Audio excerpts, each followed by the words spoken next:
Welcome to Revenge and Justice, where betrayal finally meets its reckoning. We share powerful first-person stories of men who were underestimated, betrayed, and pushed too far by family business partners and the people they trusted most. If you believe respect must be earned and betrayal always has a price, you've found your home. And now, today's story. The heavy doors of the Mahoning Valley Country Club ballroom clicked shut behind me. And for a moment, the sound of the orchestra swallowed everything else, 45 years printed in gold script across a banner above the dance floor. 45 years since I ground my first die from a block of tool steel in a garage that smelled of oil and ambition. 200 faces I half recognized turned toward the head table, toward me, and I lifted my glass because that was what a man in my position did. Somewhere behind the string quartet, a slideshow cycled through black and white photographs of a shop floor I barely recognized as my own younger hands, a leaner face, the same stubborn set to the jaw. 40 years of measuring tolerances down to a thousandth of an inch teaches a man to notice what other people walk past. A burr on a surface that should be smooth. A shadow where there shouldn't be one. I'd built a company on that habit, and standing there in my good suit, I felt it prickle at the back of my neck before I understood why. Trent stood near the bar pale under the chandelier light, laughing at something a supplier said, with a beat of delay that wasn't like him. I filed that away the way I'd file away a hairline crack in a casting, not urgent but worth a second look. Across the room, Ember moved through the crowd with the kind of purpose that didn't belong to small talk. Any other night, Ember ran a room like this the way she ran her own events, clipboard voice a hand on every elbow, working the crowd until the last car pulled out of the lot. Tonight, she wasn't greeting anyone. She was heading somewhere specific, weaving past the ice sculpture and the string quartet, with her eyes fixed on a young man in catering blacks near the service door. I watched her slip something from her clutch, an envelope, cream-colored, sealed, and press it into his hand low against her hip, the way you'd pass a note you didn't want photographed. That habit of noticing kicked in harder now. I set my drink down and drifted closer under the excuse of refilling it the way I used to walk a shop floor without announcing I was walking it. The caterer's shoulders were tight. He didn't look at Ember when he took the envelope. He tucked it into his apron and turned for the kitchen doors faster than a man delivering good news. For half a second, as he reached to steady a tray on his way past, his sleeve rode up past his wrist. There, pale against his skin under the ballroom light, sat a scar shaped like a crescent moon, or the kind that comes from a blade or a broken bottle, healed clean but never quite smooth, the way a weld looks clean from 3 feet away and wrong up close. I'd seen that particular shape before. I knew it the way I knew the grain of my own workbench. The recognition hit before the memory did, which is its own kind of strange. My stomach going tight before my mind caught up with why. A shop floor. A man leaning over a lathe, sleeve pushed to the elbow, laughing at something I'd said. 25 years fell away in the time it took the caterer to disappear through the swinging door, and for one unsteady breath, I couldn't remember how to stand still. I told myself it was nothing. Scars like that weren't rare in a town built on steel and machine shops. Half the men my age carried one somewhere, and the man I was thinking of had been dead a quarter century. I'd stood at the graveside myself, watched the casket lowered, signed the paperwork that closed the books on a friendship gone rotten. A dead man doesn't work a catering line at his old partner's anniversary party.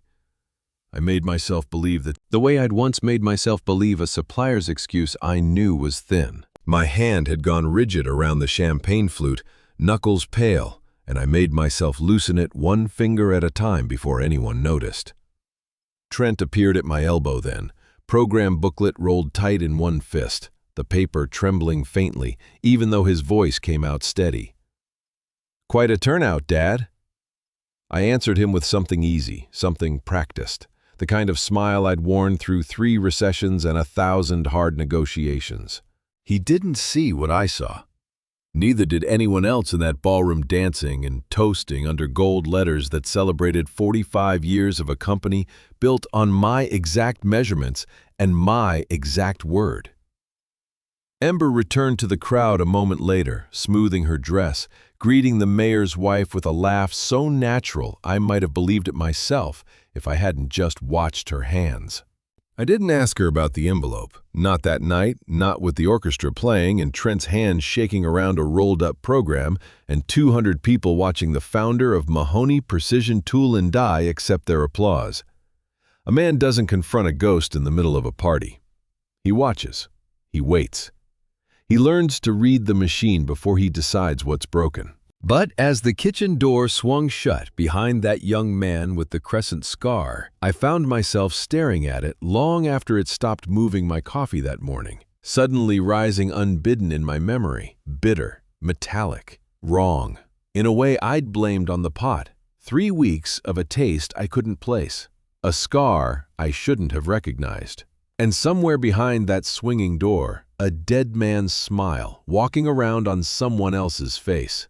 I finished my drink, shook the next hand that came my way, and smiled for the cameras like a man with nothing on his mind but 45 good years, while some quieter part of me had already started counting backward from tonight.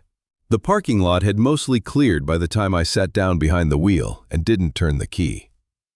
Through the windshield, the country club's windows still glowed amber small figures moving behind the glass, like something underwater. I let the engine stay off a minute longer than I needed to, hands resting on the wheel, and for the first time all evening nobody was watching me smile. 45 years is a strange number to hold in your chest. I was 16 when my Uncle Walt first put a dressing tool in my hand and told me a die grinder who couldn't feel 1/1000th of an inch through his fingertips had no business standing at that wheel. I didn't understand him then. I understood him about a year later, the first time I ruined a stamping die and cost the shop a week's production. He didn't yell, he just handed me a broom and told me to think about it while I swept up, which somehow stung worse than any shouting could have. You learn precision the way you learn most things worth knowing, by getting it wrong first, and by having someone patient enough to let you. By 26, I'd developed a dressing profile of my own. One that let a die hold its edge 3 times longer than anything the big suppliers were selling.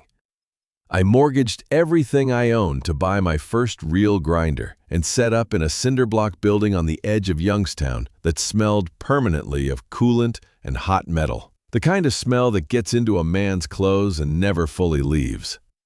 Within a decade, 3 of the country's largest automakers were running parts off tooling I'd trued by hand. Mahoney Precision Tool and Die grew out from under me the way a tree grows slow, then suddenly enormous, until I looked up one year and didn't recognize the shape of what I'd built. I handed the company to Trent in pieces over the better part of a decade, watching him earn each piece before I let it go. That had felt like the natural order of things. A man builds something with his hands, so his son won't have to start from nothing. Delaney used to say I loved that shop the way other men loved a mistress, and she wasn't entirely wrong, though she never once made me choose. She'd been gone 6 years now. The cancer took its time, and then, at the end, didn't take any time at all. And there were still mornings I reached across the console for a hand that wasn't there. I did it now out of habit, fingers closing on the cold leather of the passenger seat, and let them stay there a moment before I put the car in gear. I never mentioned these small habits to Trent. Some things a man just keeps for himself. 2 years ago, my own heart had given me a scare bad enough to land me in a hospital bed for 4 days, and Trent and Ember hadn't given me much choice after that. They wanted me close, they said. Somewhere Ember could keep an eye on my medications, and Trent could stop by for morning coffee before work. I'd sold the house Delaney and I built and moved into the guest wing of theirs, telling myself I was doing them a favor by staying useful, not admitting how much I needed somewhere to be needed. For a long while, it had seemed like a good arrangement. Ember ran her events business from a home office down the hall, brought me coffee most mornings before Trent left for the plant, asked after my doctor's appointments, like she meant it. I'd let myself believe the way a man believes what's convenient, that I'd landed in good hands. The coffee was the first thing that hadn't fit. 3 weeks now, maybe closer to 4, of a faint metallic edge under the bitterness, something I'd blamed first on the new pot, then on the water filter, then finally on my own aging tongue, because that explanation required nothing of me. I hadn't mentioned it to anyone. A man doesn't complain about his coffee in a house where people are trying to take care of him. I hadn't thought about that taste all evening, not until a stranger's sleeve rode up near a service door, and something 25 years dead looked back at me through a scar I shouldn't have recognized. Now the two things sat side by side in my mind, whether I wanted them there or not, refusing to stay separate. The house was dark when I pulled into the drive, Trent and Ember still back at the club settling accounts with the caterer, or so the text on my phone said. I let myself in through the kitchen door, the way I always did, flipped on the light over the sink, and there on the counter sat a mug from that morning, my mug, half finished, gone cold, and skimmed over exactly where I'd left it before Ember hurried me out the door for the gala. I stood over it a long moment without touching it. The metallic smell still faintly there under the cold coffee smell. And something in me that had spent 45 years reading machines for the moment just before they failed went very quiet and very still. 3 weeks, I thought. I'd been counting without ever letting myself admit I was counting. Somewhere in this house, someone had a reason for that. And for the first time since Delaney died, I found myself grateful to be a man nobody thought to watch too closely. The crash came just after 7 the next morning, sharp enough that I nearly dropped my own mug at the counter. I'd slipped badly, turning the crescent scar over in my mind, until the sheets felt twisted around me, and I'd come down early just to sit with my coffee and watch the house wake up the way I hadn't bothered watching it in months. I found Ember in the kitchen doorway, phone already on the tile in 3 pieces, her hand still frozen in the shape of holding something that wasn't there anymore. She hadn't seen me come down. I'd learned to move quieter than my age suggested. 40 years on a shop floor teaches a man to walk without announcing it. And I'd caught the tail end of a call before the phone ever hit the ground. Her voice pitched low and fast in a way that didn't match the woman who usually greeted me with a bright "good morning" and a question about my blood pressure medication. My chair scraped against the tile as I stood to see what had happened, an ordinary sound that shouldn't have startled anyone. Ember spun like I'd fired a gun behind her. The phone slipped clean out of her hand, hit the edge of the counter, and landed screen down on the floor with a crack that seemed to travel through the whole kitchen. Completely ruined, pacing a tight circle by the island, like the kitchen had suddenly grown too small to hold her. "It's just a phone," I told her, keeping my voice easy, the same voice I'd used on nervous suppliers for 4 decades. "We'll get you a new one before lunch." She looked up at me with an expression I hadn't seen on her before, something closer to terror than inconvenience. She said it wasn't just a phone, that every client file for a corporate launch she was running that weekend lived on it unbacked up, and that losing it meant losing the account and half her reputation with it. I watched her hands shake around the cracked glass and thought, not for the first time since the gala, that I was watching a woman perform an emotion that didn't quite fit the moment prompting it. Whatever the truth of it, my instincts as a father-in-law hadn't caught up yet to what I'd started suspecting as a man. I told her I knew someone who could pull the data off a dead phone faster than any store in town. Corbin Bradford, an old friend who'd spent 30 years doing failure analysis on aircraft components before he retired into a small machine shop just to keep his hands busy. We'd known each other since before either of us had a company to our name, back when we were 2 young men arguing over tolerances at a Union Hall bar. I offered to run it over myself, while she used my old spare phone to manage the morning. She hesitated longer than the situation called for, gripping the ruined device against her chest like it might still be salvaged by holding on tighter. Something moved behind her eyes, calculation maybe, or the particular arithmetic of a person deciding which risk was smaller. For a moment I thought she might refuse outright, tell me she'd rather drive it to a store herself, and I found myself almost hoping she would. If only because it would have told me something too. Then the screen flickered once and went fully dark, and whatever choice she'd been weighing made itself for her. "Just the raw files," she said, pressing the phone into my palm with fingers that hadn't quite stopped trembling. "Tell him not to open anything personal. Please, Van." Her eyes held mine a beat too long, as if she were trying to read whether I'd actually agree, and I gave her the same steady nod I'd once given nervous bankers across a negotiating table. I told her not to worry that Corbin wouldn't so much as glance at a text message, and I meant it. Corbin had spent his career respecting other people's data, the way I respected a client's tolerances as something you didn't touch without permission. I drove the back roads toward Corbin's shop with the shattered phone sitting dark and heavy on the passenger seat, where Delaney used to sit, 3 cracks running through the glass like a spider's web catching morning light.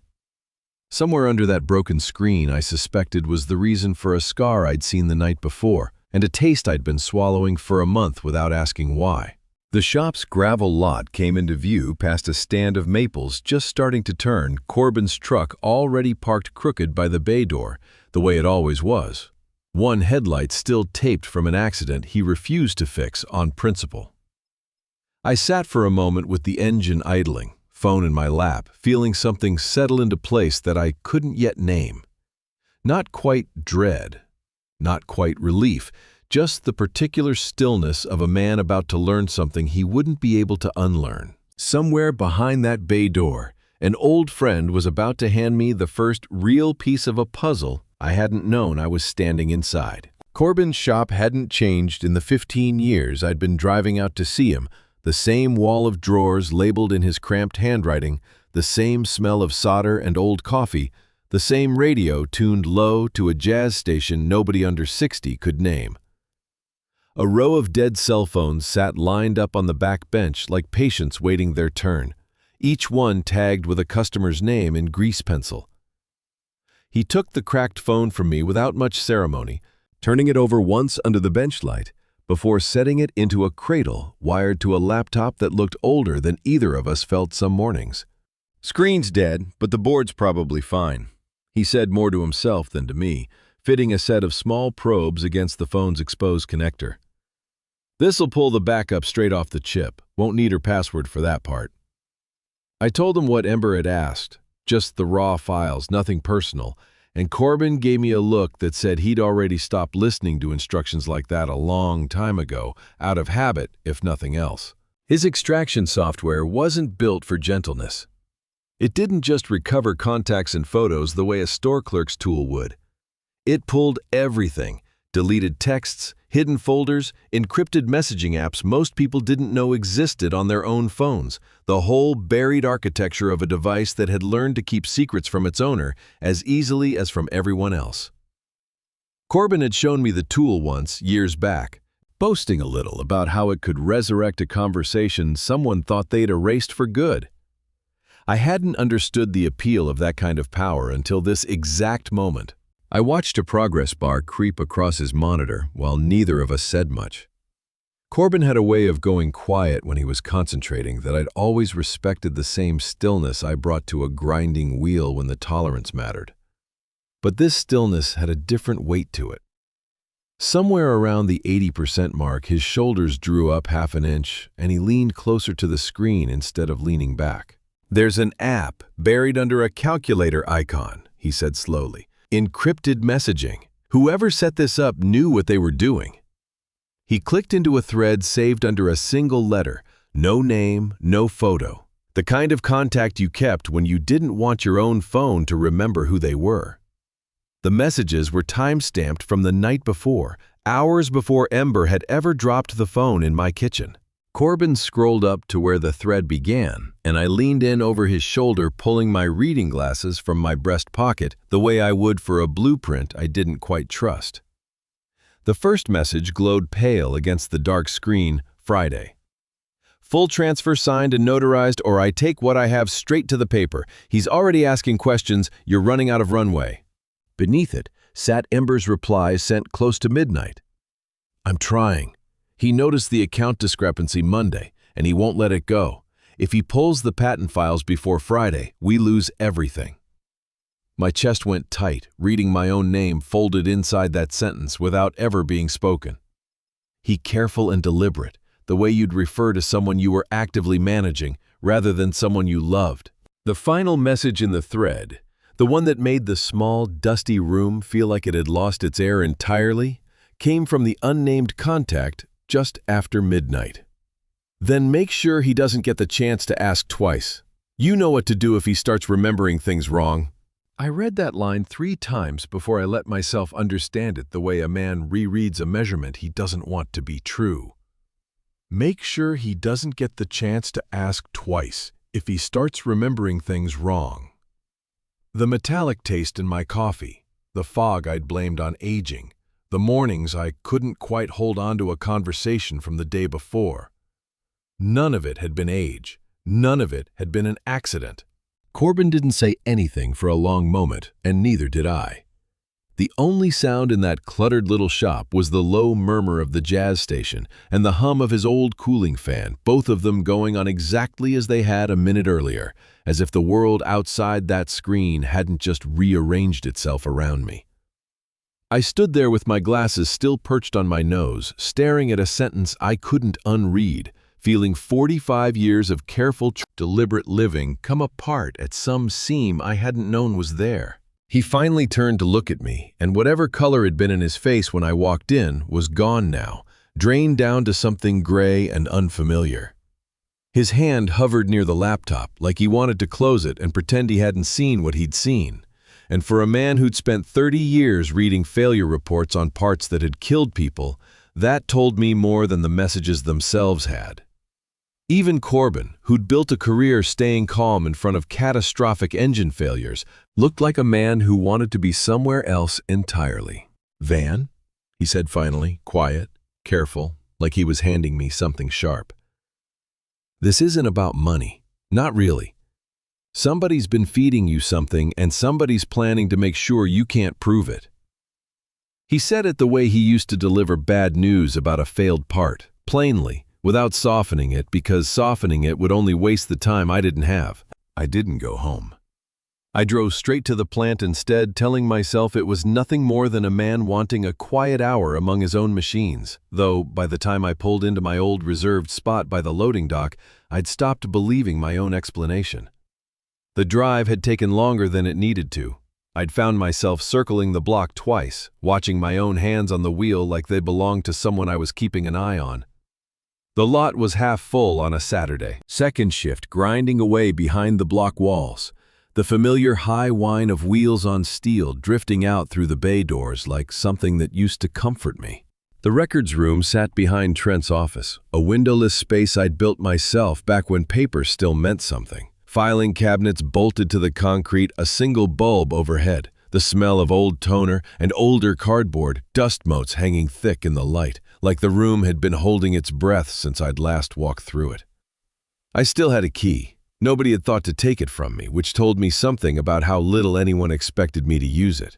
I found the folder I wanted, third drawer down, tabbed in my own handwriting from 30 years back. Grinding process, original patent filing. It was the document that mattered more than any other piece of paper in that building, the one that spelled out in careful legal language that the dressing profile I'd developed belonged to me and me alone, filed a full 2 years before I'd ever taken on a partner or hired a soul. I laid it open on the metal table under the bulb and started reading the way I read everything important, slowly, twice, looking for the thing that didn't belong, the way I'd once taught a young inspector to read a dimensional report line by line instead of trusting the summary at the top. The original language was exactly as I remembered it, my own signature at the bottom, notarized in a lawyer's office that had closed its doors 20 years ago. That part hadn't changed. It was the margin that stopped me cold. A note had been penciled into the white space beside the ownership clause, faint enough that I almost missed it under the bad light. Not my handwriting, not Trent's careful engineering print, but something narrower and older looking, the kind of cramped cursive men my age had been taught in a different era of schooling, before ballpoint softened everyone's letters into something rounder and less deliberate. Verify original co-inventor status, confirm before Friday. I read it 3 times the way I'd read the messages on Ember's phone an hour earlier, waiting for the words to rearrange themselves into something less frightening. They didn't. Someone had been in this room, handling this exact folder close enough to my own signature to leave a note about a co-inventor who had never existed on any document I'd ever signed. My mind went where a father's mind goes first, however much I didn't want it to. Trent had access to this room. Trent had reason to be curious about patents that would someday be entirely his. I stood there under the single bulb, turning that thought over like a part I didn't want to certify, testing it for the flaw I hoped it had, remembering every late night he'd spent in this building as a boy, doing homework at my old desk while I closed out the shop. It felt like a betrayal just to entertain the possibility, and a different kind of betrayal not to. But the handwriting didn't fit him, and neither did the phrase. Trent had grown up in machine shops the same as I had.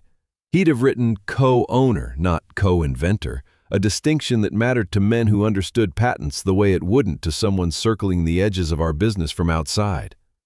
Whoever had written this note knew the language of intellectual property law better than they knew the language of a grinding wheel. I thought of Friday again, the words sitting in two separate places, now a threat, texted to a woman I'd trusted, and a note penciled into a folder that shouldn't have left this locked room in 30 years.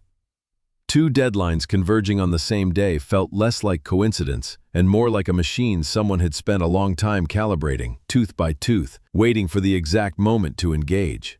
I photographed the note with the spare phone in my pocket before I let myself think too hard about why I felt the need to angling the camera twice to make sure the faint pencil marks would actually show up on the image, then closed the folder and slid it back into its drawer exactly as I'd found it, careful to line the tab up the way it had been. My hands weren't steady doing it, a small tremor I hadn't felt since the week after my heart scare, and I stood in that dim little room a long moment, waiting for them to settle before I trusted myself to drive. Whoever had written that note wanted something older than money, wrapped up in language I hadn't heard in 25 years. Co-inventor, a word that belonged to exactly one conversation I'd spent a quarter-century trying to forget I'd ever had. I locked the records room behind me and stood a moment in the empty hallway, listening to the grinders humming through the walls, machines that didn't know or care that the man who'd built them was standing outside their door trying to remember how to breathe evenly. Dinner that night was pot roast, Ember's specialty, the kind of meal that used to feel like an anchor after a long week, and now felt like something I had to perform my way through. The dining room smelled of rosemary and browned butter, candles burning low in the good silver holders Delaney had picked out decades ago, everything arranged the way a magazine spread would arrange it. I took my usual seat across from Trent, set my napkin in my lap the way I'd done 10,000 times before, and started watching my own son the way I'd watch a machine, throwing off a sound I couldn't yet place. He looked worse than he had at the gala the night before, which I honestly hadn't thought possible. The skin under his eyes had gone the color of a bruise healing wrong, and he moved his fork through the mashed potatoes without any real intention of eating them, more stirring than lifting. Ember chattered about a vendor problem from her latest event, and Trent nodded along at the right intervals, the way a man nods when he's tracking the rhythm of a conversation rather than its content. I found myself running the note from the records room against everything I knew about him testing the fit the way I'd test a part against a gauge. Trent had access to that room, yes. But Trent had also spent every weekend of his boyhood in that exact building sanding burrs off scrap parts just to feel useful, learning the difference between an owner and an inventor, the same summer he learned to drive. He wouldn't have needed to write himself a note in cramped, careful cursive. He'd have known the answer already the way I did. I watched him fumble his water glass and felt something close to shame for having let the thought in at all, even for a moment. His fork slipped from his hand and clattered against the plate, gravy spattering across the white tablecloth in a small brown constellation. He apologized, laughed it off, blamed his grip on a long week at the plant, and reached for it again with fingers that weren't quite tracking where he wanted them to go. Ember reached over without looking up from her own plate and steadied his water glass before it could follow the fork, a small, automatic gesture that told me this wasn't the first time she'd done it. I watched him more closely after that, the way you watch a die after the first sign of chatter in a cut. His words came out a half-beat slower than they should have, each sentence assembled with visible effort, like a man translating his own thoughts from a language he was only half fluent in. Twice during dessert he pressed 2 fingers hard against his temple and closed his eyes, the exact gesture I've been blaming for weeks now on the stress of running a company he hadn't fully grown into yet. It wasn't stress. I understood that now, with a clarity that made the pot roast taste like ash in my mouth. Whatever had been dosed into my coffee for a month had been dosed into something of his too, longer and heavier, calibrated by someone who understood exactly how much a body could absorb before it started failing in ways a doctor might actually notice. My son wasn't tired. My son was being poisoned, in his own kitchen, at his own table, by hands that set his plate down with real tenderness a moment later. The fork slipped a second time near the end of the meal, and this time he didn't even reach for it, just stared at the space where it had been like the effort of retrieving it had already used up whatever he had left. Ember laughed lightly and picked it up for him, telling him he needed an early night, that she'd bring him something to help him sleep. I kept my eyes on my plate and my face arranged into the mild, distracted expression of an old man thinking about nothing in particular. I excused myself early, claiming my new evening medication was making me groggy, a lie that had started to feel less like a lie and more like a rehearsal. I climbed the stairs slowly, the way I'd been climbing them for months without ever asking myself why the pace had changed, and shut my bedroom door behind me with the deliberate softness of a man who'd already decided what came next. I sat on the edge of the bed a long while, listening to the house settle around me, running the evening back through my mind the way I'd run a failed inspection, looking for the moment the part had actually gone wrong, not just the moment I'd noticed. Trent hadn't written that note. Trent hadn't done anything except become someone's instrument, the same as I apparently had. Somewhere down that hallway, past a door I'd walked by 1,000 times without a second thought, my son was sitting with a glass Ember had promised would help him sleep. I waited until the house had gone properly quiet, the last light beneath Trent's door still visible through the gap at the floor, and made a decision that had nothing frail or forgetful in it at all. I thought of Delaney then, briefly, of the particular fury she used to reserve for anyone who threatened our family, and understood for the first time in 6 years exactly what that fury had felt like from the inside. Tonight I would see for myself exactly what kind of sleep she was giving him. The hallway floor was cold under my bare feet, and I kept close to the wall the way I used to walk a shop floor during a night shift inspection, careful not to let my weight announce me before I was ready to be seen. A thin seam of blue-green light spilled from beneath the door of Trent's home office, the only light burning anywhere in that dark sleeping house. I moved toward it the way you move toward something you already know will hurt. The door stood open a careless 2 inches enough of a gap to see through without touching it. I positioned myself against the frame and looked in, and what I saw took the breath clean out of me before I'd even finished registering it. My son sat behind his desk, bathed in the cold glow of 3 monitors, a man who ran a company of 200 employees, reduced to something I could only describe as hollowed out. His skin looked waxy under that light stretched too tight over cheekbones I hadn't noticed sharpening. He wasn't working, not really, whatever the open spreadsheet in front of him suggested. He'd type a few numbers, then stop, his hands hovering motionless over the keyboard for a full minute at a time, staring at a blank patch of wall, like he'd forgotten what task had brought him there in the first place. On the corner of the desk sat the pocket watch that had belonged to my father, the one I'd given Trent on his 30th birthday, with some speech I could no longer fully remember about carrying the family forward. He picked it up without looking at it, turned the small brass knob at the top, adjusted the hands by some fraction of a minute, set it down. A moment later, he picked it up again and did the same thing, the identical small motion over and over, a nervous ritual with no destination. I'd seen men do that before on a factory floor, a repetitive motion that meant a mind had lost its grip on the present and gone looking for something familiar to hold on to. I'd never once imagined I would see it in my own son, in his own home office, surrounded by the trappings of a life that, from the outside, looked like it was going exactly according to plan. Every instinct I had told me to push that door open, cross the room, and pull him out of that chair into my arms the way I hadn't done since he was small enough for it to be simple. I wanted it badly enough that my hand actually rose toward the door before I stopped it, forced it back down to my side, held it there by main force of will. If I broke character now, if Trent saw his father standing in the doorway with fear plain on his face instead of confusion, whatever protection my performance of frailty had bought us would collapse in an instant.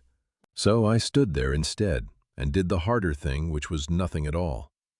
I watched my son adjust a dead man's watch for the fourth time, the fifth, each repetition, a small confirmation of everything Corbin's screen had shown me that morning. The fog wasn't age, the fatigue wasn't stress, the whole slow unraveling of a sharp, capable man wasn't anything that belonged to him naturally. Someone had built this. Someone had calibrated it dose by dose, the way I calibrated a grinding wheel, patient enough to let the damage accumulate slowly, so nobody would think to measure it until it was too late to matter.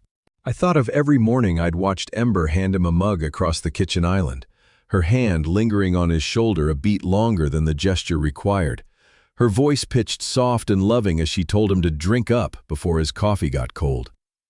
I thought of how easy it had been to read that as devotion instead of maintenance, a woman tending her husband instead of a woman managing a dosage. The tenderness had never been fake. That was the part that turned my stomach the most. She likely did love him in whatever broken way still let a person do this to someone they loved. Trent set the watch down one final time, closed his eyes, and pressed both palms flat against the desk like he was trying to steady a room that wasn't actually moving. He didn't cry, he didn't speak, he just sat there in that terrible blue light, looking like a man treading water in the middle of his own life. And I stood in the hallway watching him do it, close enough to reach him and forbidden by circumstance from reaching him at all. I made myself count to 60 before I moved the way I used to make junior inspectors wait out a suspect reading instead of trusting their first glance. When I finally stepped back from the door, I did it in careful stages, weight rolling heel to toe the way it had rolled 1,000 times across concrete floors, until the gap of light had shrunk behind me and the hallway swallowed me back into darkness. I didn't go straight to bed. I stood at the top of the stairs a long while instead, one hand on the cold banister, forcing the grief in my chest to settle into something I could actually use. Grief wouldn't get Trent out of that chair. Grief wouldn't stop whatever was in that mug tomorrow morning. Only precision would do that. The same patient, exacting attention I'd spent 45 years applying to steel, now aimed at something that mattered infinitely more. Whatever Ember poured into 2 cups at breakfast, only one of them would reach my son's hands tomorrow the way she intended. I had until then to figure out exactly how a man swapped a cup of poison for a cup of nothing without anyone in that kitchen noticing his hands had learned a new kind of precision. I was in the kitchen before either of them, which hadn't happened in longer than I could easily remember. I filled the kettle myself, set it on the back burner, and poured a small measure of plain black coffee from the drip pot into a spare mug I kept tucked behind the cereal boxes for exactly this purpose. A decoy ready before I'd even fully admitted to myself that I was building one. I'd bought that second mug on a whim months ago, the kind of small purchase nobody questions in a house with 3 adults and 1 kitchen, and it had sat forgotten behind the boxes ever since, waiting, apparently, for a use I couldn't have named until last night. Ember came down a few minutes later in her robe, hair still loose, moving through her morning routine with the same unhurried grace she brought to everything. She started the espresso machine, the one that ground fresh beans with a sound like a small engine turning over, and I watched her from my seat at the island with the mild, unfocused attention of a man who hadn't slept well. She worked with a rhythm I hadn't bothered to notice before last night, though I noticed all of it now. The way her wrist turned exactly the same amount every time she tapped the portafilter. The way she never once looked at what her hands were doing because they'd done it so many times they no longer needed her attention. She pulled 2 shots, not 3, steamed milk for exactly 2 mugs and reached into the pantry for something on the top shelf, the powdered creamer Trent liked. Or so she always said, turning her back to the counter as she stretched up onto her toes to reach it. That was the gap. 6 seconds, maybe 7, her attention entirely on the shelf above her head. I moved without letting myself think about moving, the way you move through a familiar sequence on a shop floor when your hands know the steps before your mind has caught up to giving the order. My real mug went into the sink, the tap running just long enough to rinse the evidence down the drain. My decoy mug took its place on the counter, steam still rising faintly from coffee that had never touched whatever she'd built into hers. She came down off her toes with the creamer in hand, and never once glanced at the counter to check the mugs were where she'd left them. Why would she? I'd never given her a single reason in 6 years to imagine I was capable of moving that fast, or that quietly, or with that particular kind of purpose. She'd built her whole operation on the assumption that the only man in this house worth watching closely was Trent. She slid my mug toward me first, the real one gone, my decoy sitting in its place looking exactly as it should, steam curling off it the same as always. "Extra strong this morning," she said, smiling. The particular smile she always gave me, warm around the edges and empty somewhere further back. The smile of a woman managing an elderly relative rather than loving one. "You looked tired last night at dinner." I thanked her, wrapped both hands around the mug the way I always did, and lifted it for a long, deliberate sip. The coffee was ordinary and a little bitter, and tasted like nothing more sinister than coffee, and some part of me that had been braced for the metallic edge relaxed by a degree I hadn't realized I needed, my shoulders coming down from somewhere near my ears. "You always did make it better than I do," I told her, and meant every word of it, as far as the coffee itself went, which felt like its own small, strange betrayal. Ember poured Trent's mug next, and I watched the whole sequence with new eyes, the careful measure of milk, a folded square of paper she pulled from her robe pocket and emptied into the mug with a motion so practiced it barely registered as a motion at all. Quick and economical, the same gesture repeated so many mornings it had worn a groove into her muscle memory. She stirred it twice, set it on his usual spot at the counter, and turned to check the eggs on the stove without a second thought. I sat there, holding my own safe mug, watching that other one steam quietly on the counter, waiting for the son I loved to walk downstairs and drink whatever she'd measured into it with the same trust he'd shown her every morning of their marriage. There was nothing I could do about that cup, yet not this morning, not without unraveling everything I'd built by pretending not to notice. One mug at a time, that was as much precision as I could manage before I had a plan worth trusting. Trent's footsteps sounded on the stairs a moment later, slower than they used to be, and Ember's whole face brightened into something that looked infuriatingly like real affection. I watched my son take his seat, reach for the mug she'd prepared for him with hands that had no idea what they were reaching for, and I made myself smile too. Made myself ask him some ordinary question about his morning meetings. Made myself sound exactly like a man who had nothing more urgent on his mind than good coffee and a quiet Saturday. Under the counter, out of anyone's sight, my own hand had curled into a fist, tight enough to leave marks in my palm by the time breakfast finally ended. 3 days had passed since I'd started swapping mugs at breakfast. 3 days of watching Trent's color come back by degrees, his sentences arriving a little quicker each morning before I finally got the text from Corbin telling me to meet him at the old hardware store lot off Route 62. The one that had sat empty since the chain moved out to the highway, weeds pushing up through the cracked asphalt where a garden center used to stand. I told Ember I was going to look in a used pickup. A supplier had mentioned a lie loose enough to survive a follow-up question if one came. Corbin was already there when I pulled in, parked at an angle that gave him a clear view of both entrances, engine running, radio off. I recognized the posture from 30 years of watching him work a factory floor during a labor dispute, a man positioned to leave quickly if he needed to. I parked beside him, left my engine running too, and rolled my window down instead of getting out, some instinct telling me this wasn't a conversation for open air. "You look over your shoulder like that in front of Ember, she'll know something's wrong," I told him, half a joke, though his eyes kept cutting toward the road behind us the entire time, even as he answered, I look over my shoulder like this because somebody tried to access your patent files remotely 3 days ago, same day I found those messages," he said, voice low even though there wasn't another car in the lot. "Whoever's running this isn't some amateur with a grudge, Van. That kind of intrusion takes real infrastructure. I don't know who we're dealing with yet, but they're not doing this alone." He reached into his jacket and pulled out something small enough to fit in his closed fist. A rectangular device barely larger than a matchbox, matte black, a single blinking green light on one end, the kind of object that looked too ordinary to do what he was about to tell me it could do. He explained it plainly, the way he'd once explained a failure report to a room full of engineers who didn't want to hear it. A dual-band SIM reader, pre-configured, capable of pulling the decryption keys and message history off a card in under a minute. No password required on the handset itself. "You said she's been carrying a second phone," he said. "Something small, a burner, separate from the one I already pulled data off of."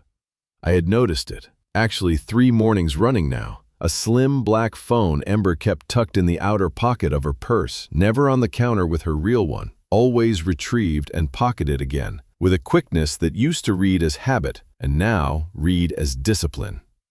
"That's the one still talking to whoever's running this. The one I already cracked is probably clean by now. People like this rotate hardware."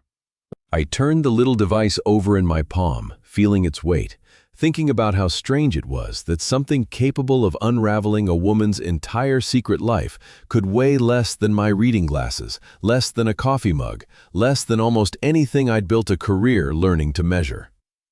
60 seconds, Corbin said. "Slide the SIM in, wait for the light to go solid. Slide it back exactly where you found it. She'll never know the card left the phone." He made it sound simple in the way that men who spent their whole careers around precision equipment make dangerous things sound simple, as though the danger belonged to a different category of problem than the mechanics did. I asked him what came after, once we had whatever was on that card. Corbin's jaw tightened in a way I recognized from 30 years of watching him deliver news nobody wanted. "After that, this isn't a 2-man operation anymore, Van. You need somebody who can build a legal wall around whatever's left of your patent rights before Friday. Somebody who can move money and paperwork faster than whoever's coming for it. I know a name. Ria Gonzalez. Handled my company's IP disputes for a decade before she went out on her own. She doesn't waste time being gentle about bad news, which is exactly what you need right now." I sat with that a moment, the little cloning device still warm from his hand, weighing what it meant to bring a third person into a secret I'd barely trusted myself with. A lawyer meant paperwork, and paperwork meant a trail, and a trail was exactly the kind of thing Ember's people seemed built to notice. But Corbin was right, and some part of me had already known it since the note in the records room. A man couldn't out-engineer a legal trap with a grinding wheel and good instincts alone. He needed someone who spoke the language the enemy was actually using. "Get me what's on that card," Corbin said, nodding toward the device in my hand. "And get yourself to Ria's office by this afternoon. Whatever's coming Friday, we need a wall standing before it gets here." I told him I would, pocketed the device deep inside my jacket where no casual pat-down would find it, and pulled out of that empty lot with a plan finally starting to take a shape I could actually work with.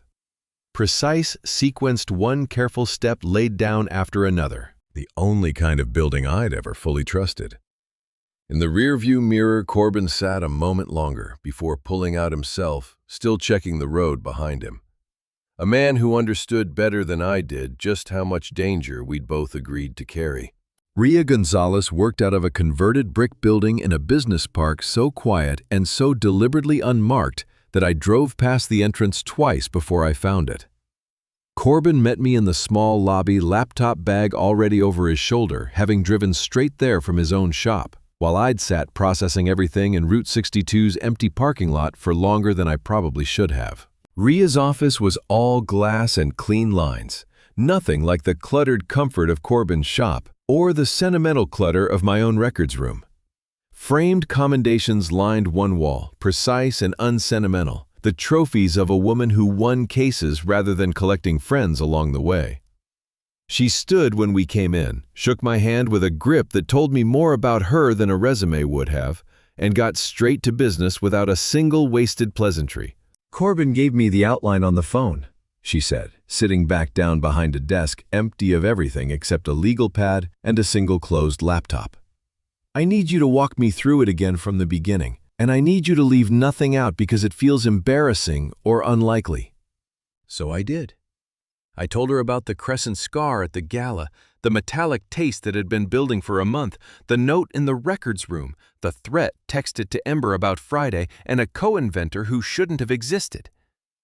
I told her about watching Trent adjust a dead man's pocket watch in a room lit blue by 3 monitors, and about the small satisfaction of a swapped coffee mug that morning that I still didn't quite trust myself to feel proud of. Rhea took notes in a shorthand I couldn't follow, her pen never once slowing down, even through the parts of the story that made my own voice go unsteady.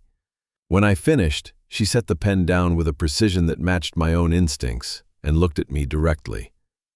"Whatever's coming Friday, it's not just about draining a bank account," she said. "A co-inventor claim on that patent, if it holds up even partially, gives someone leverage over every royalty and licensing agreement this company has ever signed. That's not petty theft, Van. That's a takeover." She turned to a fresh page and started sketching out what she called a protective structure, an independent trust that could hold the patent's core intellectual property separately from the company's operating assets, layered enough that even a partially successful legal claim couldn't reach the underlying rights without clearing several additional walls first.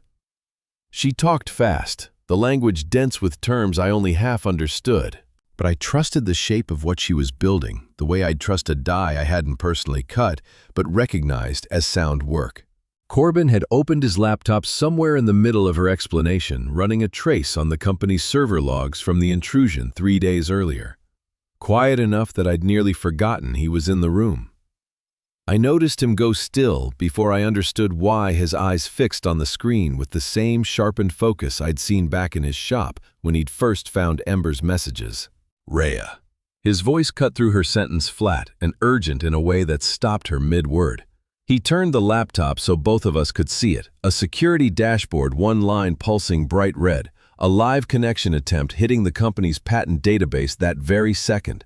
Not a historical log entry, but an active intrusion happening in real time while we sat there. "Someone's inside your firewall right now, Van," Corbin said, fingers already moving across the keyboard, tracing the connection's route through a chain of proxy servers that scrolled past faster than I could follow.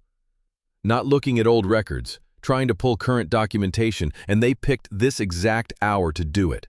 Rhea was on her feet before he'd finished the sentence, reaching for her own phone, giving crisp instructions to someone on the other end about locking down remote access to every account tied to the patent office filing.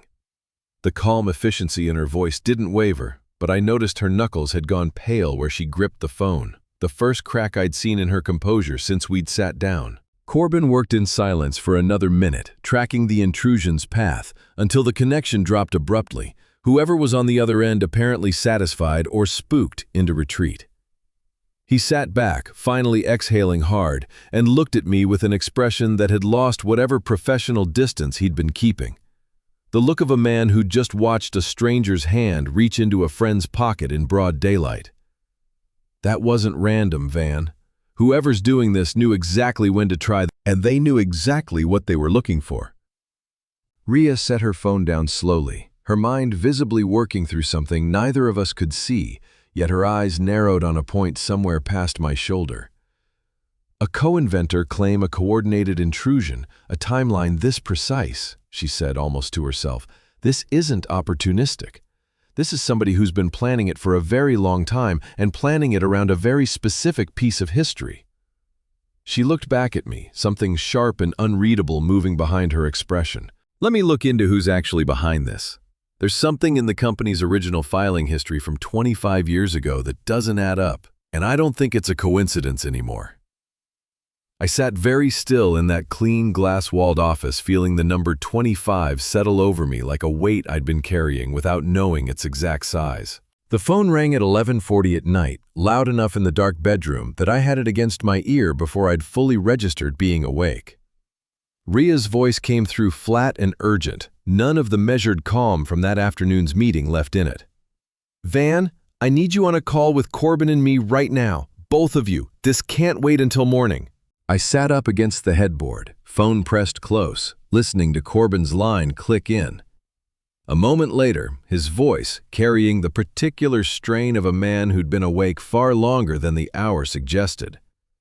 "The lab results came back on that sample you gave me," he said without preamble. 3 days earlier, after my second successful swap, at breakfast, I'd managed to pour a small measure of Trent's untouched mug into a travel thermos before dumping the rest, driven it out to an independent toxicology lab Corbin trusted, and tried not to think too hard about what I was actually asking them to find. "It's not one thing, Van." Corbin's voice had gone careful the way it did when he was choosing words meant to land as gently as facts that ugly could ever land. "There's a benzodiazepine compound in there dosed well above anything a doctor would prescribe outside a psychiatric setting. And there's a second compound layered under it, something experimental, something built specifically to disrupt short-term memory and executive function. Whoever's doing this isn't improvising. They know exactly what they're doing to a human nervous system, and they've been doing it long enough to calibrate the dose." I sat with that in the dark a long moment, the fog of the last month finally resolving into something with edges and a name. Not age, not stress.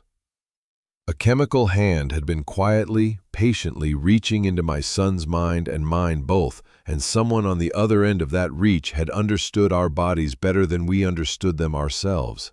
"There's more," Ria said, her voice dropping into a register I hadn't heard from her yet, careful in a way that made my stomach tighten before she'd said another word. "I had my investigator pull everything on the company's history from 25 years back, the way I told you I would. There was a partner, Van, before you built Mahoney Precision on your own name. Somebody who left the business under circumstances the old filings describe as an embezzlement settlement quietly handled. No criminal charges pursued." I felt something cold move through my chest, even before she finished the sentence.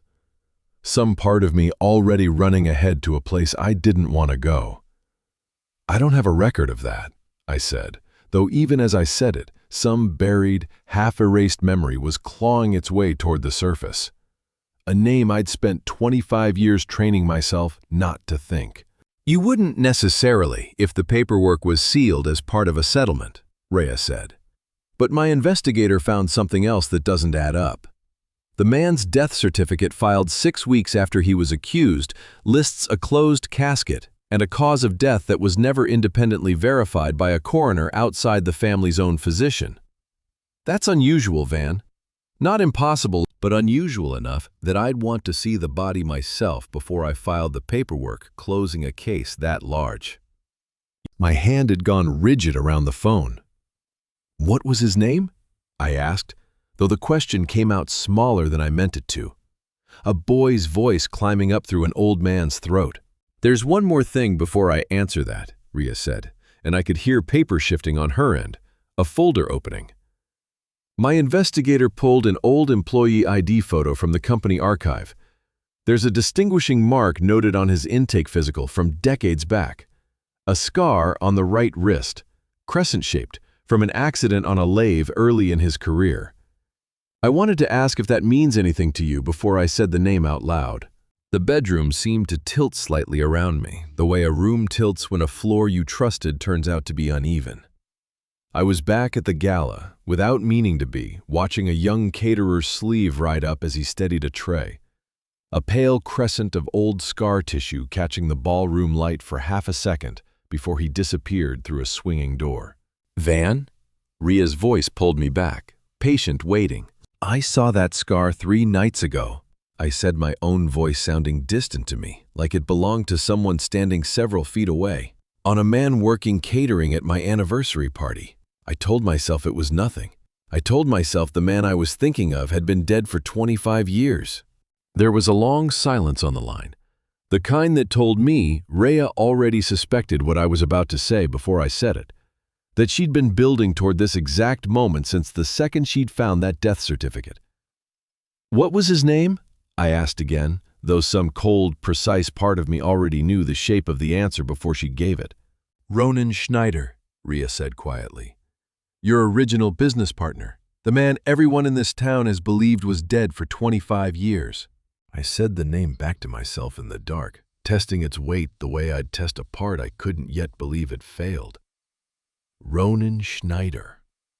A man I'd stood beside at a graveside, watched a casket lower into ground I'd paid for, signed papers closing the books on a friendship I'd spent a quarter-century convincing myself I'd ended honorably. My hand was shaking hard enough now that the phone rattled faintly against my ear. And somewhere in that shaking I understood, with a clarity that felt almost physical, that whoever had been standing in my kitchen pouring coffee every morning had never really been working alone at all. I sat there in the dark with the phone against my ear and my free hand buried in my jacket pocket, fingers closing around the small grinding stone I still carried from my apprentice days, the one I'd taken to touching without noticing whenever the ground under me stopped feeling solid. "You're certain," I said finally, my voice barely above a whisper. "Certain enough to say his name out loud to me? Not just a resemblance, not just an old scar that could belong to a dozen men?" "I'm certain enough that I wouldn't have called you at midnight otherwise," Rhea said. "My investigator found a social security number issued 18 years ago under a different name tied to a residential address 2 states over, with a photograph on an old employment application that a facial recognition comparison put at a 94% match against Ronan Schneider's original company ID photo. People don't fake deaths perfectly, Van. They leave threads. This one left several once somebody finally thought to pull on them."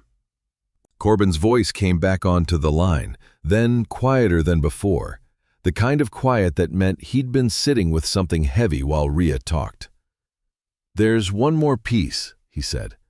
"The IP address behind that intrusion this afternoon. I ran it back through the same proxy chain as the encrypted messages I pulled off Ember's phone 2 weeks ago. Different session, different day, but the exit node's identical. Whoever's texting Ember instructions is the same person who just tried to break into your patent files in real time." Nobody spoke for a long moment after that. I could hear my own breath moving in and out, ragged and too loud in the quiet bedroom. And somewhere on the line I could hear Rhea's breathing, too steady and controlled, in a way mine wasn't managing to be. The silence stretched long enough that I might have thought the call had dropped, if not for that shared, careful breathing holding the 3 of us together, across however many miles separated us. I let my mind go back because there was nowhere else for it to go.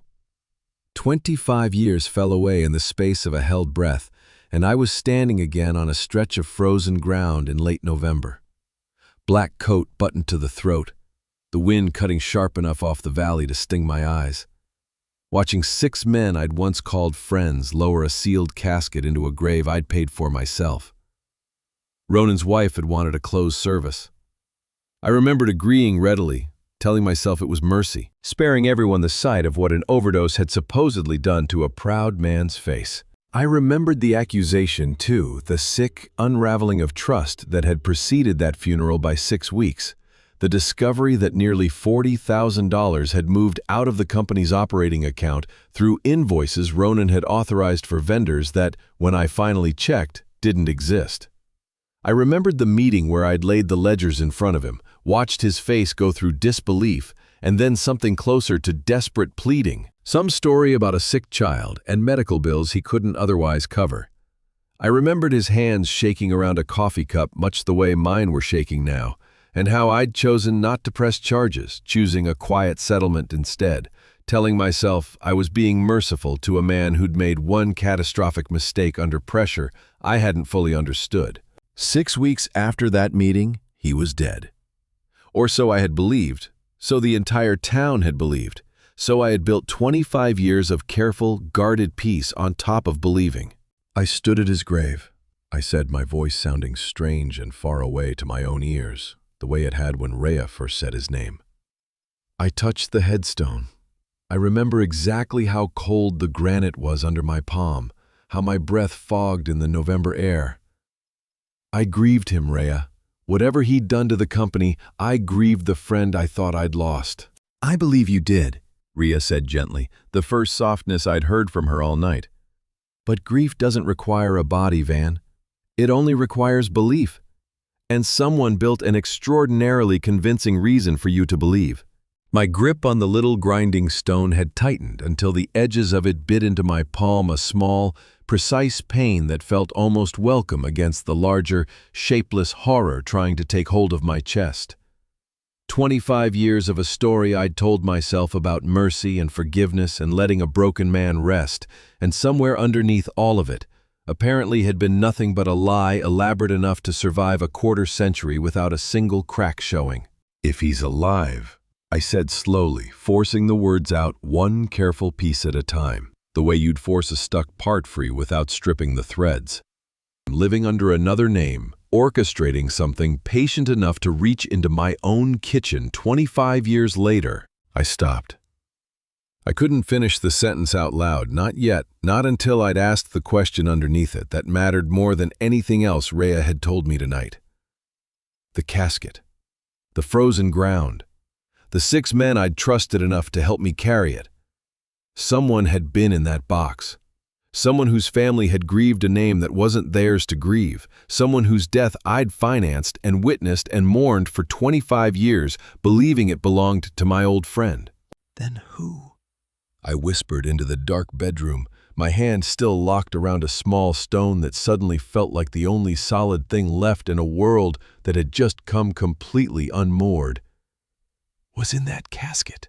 I hadn't slept past 4 that morning, and by 5 I was standing in front of the bathroom mirror in my robe, watching a stranger's face try on an expression I'd never once let myself wear in 71 years of standing up straight.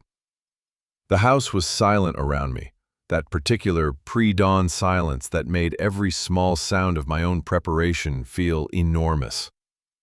I let my shoulders round forward, dropped my chin toward my chest, and softened the focus in my eyes until the man looking back at me seemed to be staring at something just past my own reflection instead of directly into it. It felt absurd at first, the way any deliberate performance feels absurd before it starts working.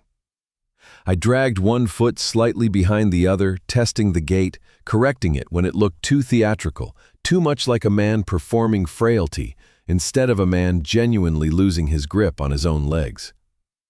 I made myself do it a dozen times across the small bathroom floor, back and forth, until the drag stopped feeling like an idea and started feeling like something closer to muscle memory. I'd spent 4 decades reading the smallest tells in other men across negotiating tables, a held breath, a too quick answer, a hand that moved before the mouth had finished deciding what to say. I understood tells well enough to know I needed to erase every one of my own. Rhea and Corbin had both agreed on the call last night in the flat, exhausted hours after I'd finally stopped asking who might be in that grave.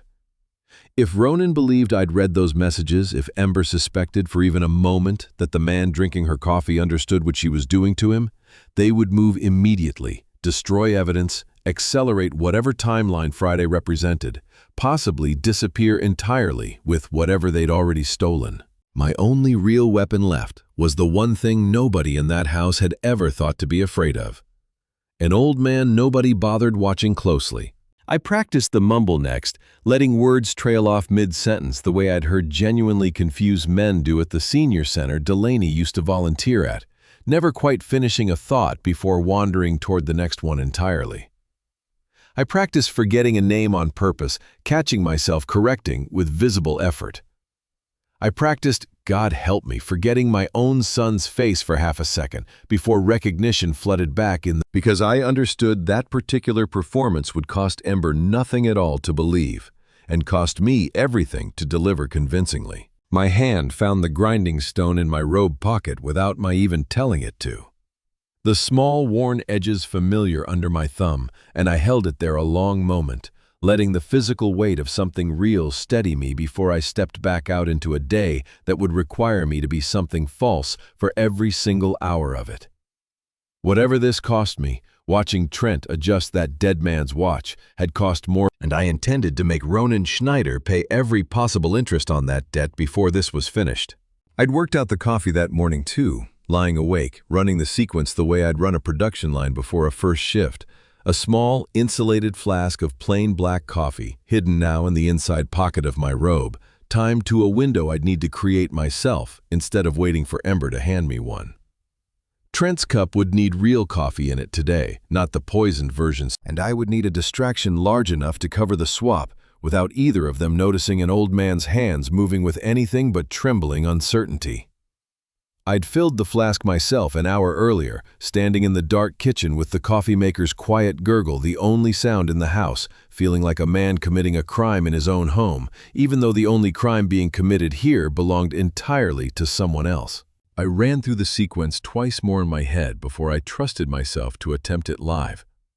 Knock over something small near the counter, apologize with the particular flustered helplessness of a man embarrassed by his own body, use the resulting commotion to pour Trent's real cup down the drain and replace it from the flask while every eye in the room was fixed on my supposed clumsiness instead of my hands.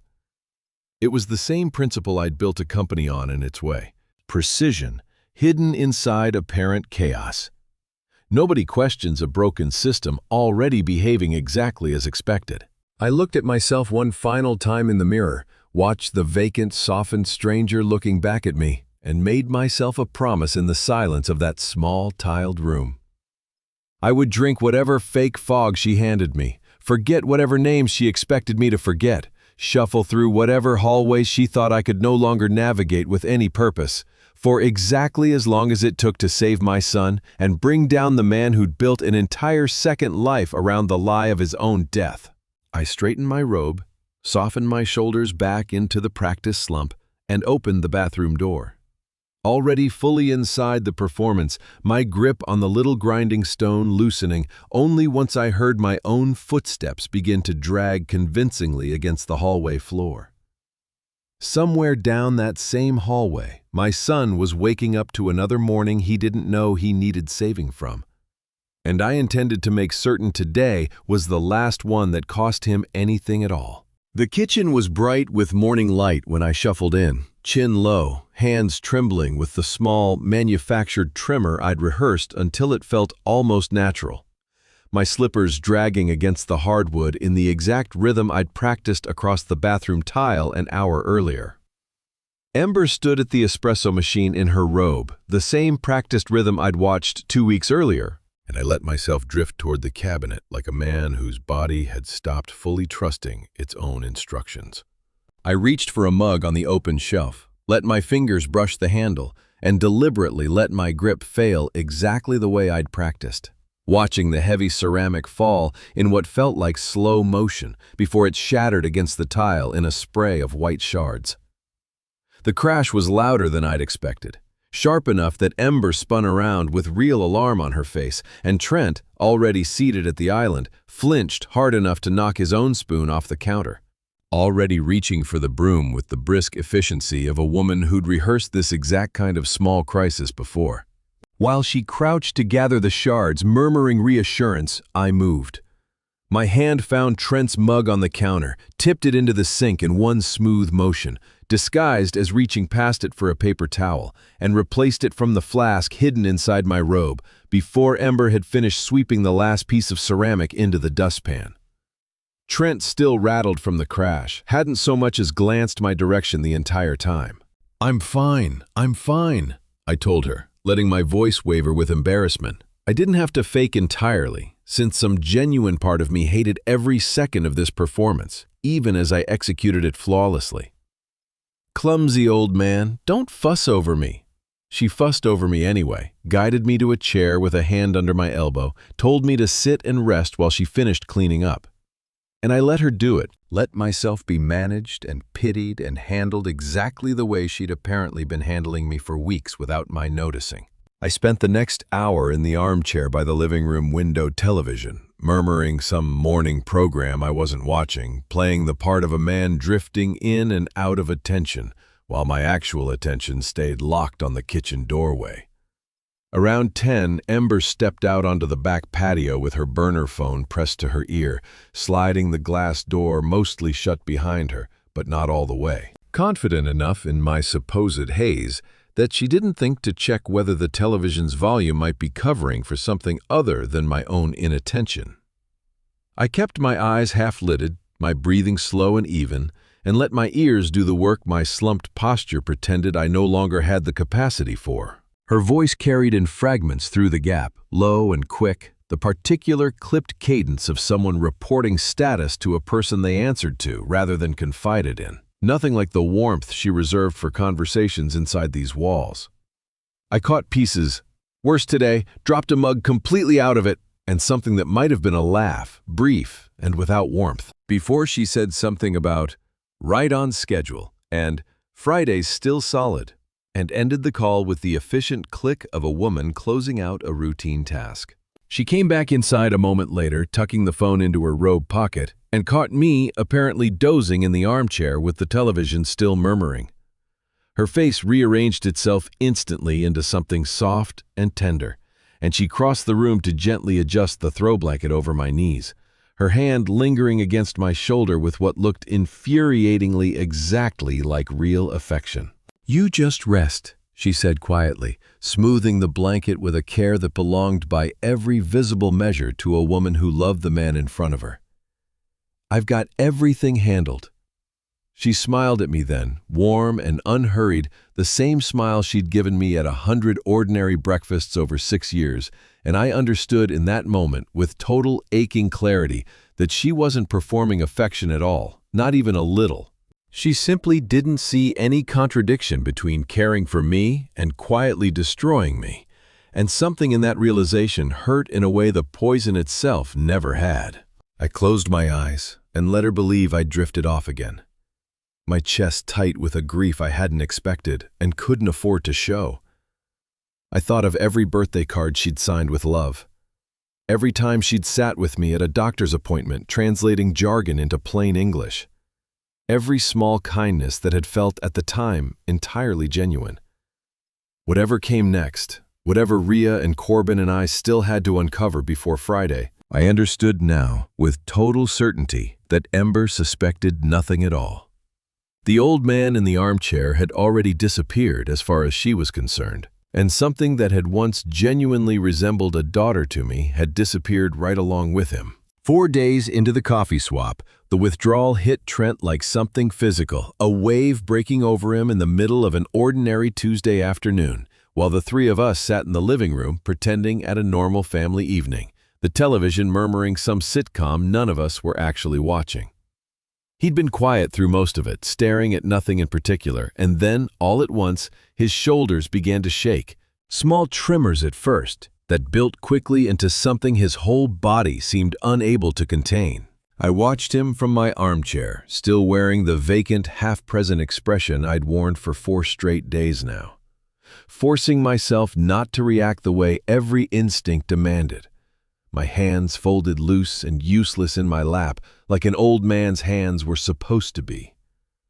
A thin sheen of sweat had broken out across his forehead, despite the mild evening temperature, beading along his hairline and darkening the collar of his shirt.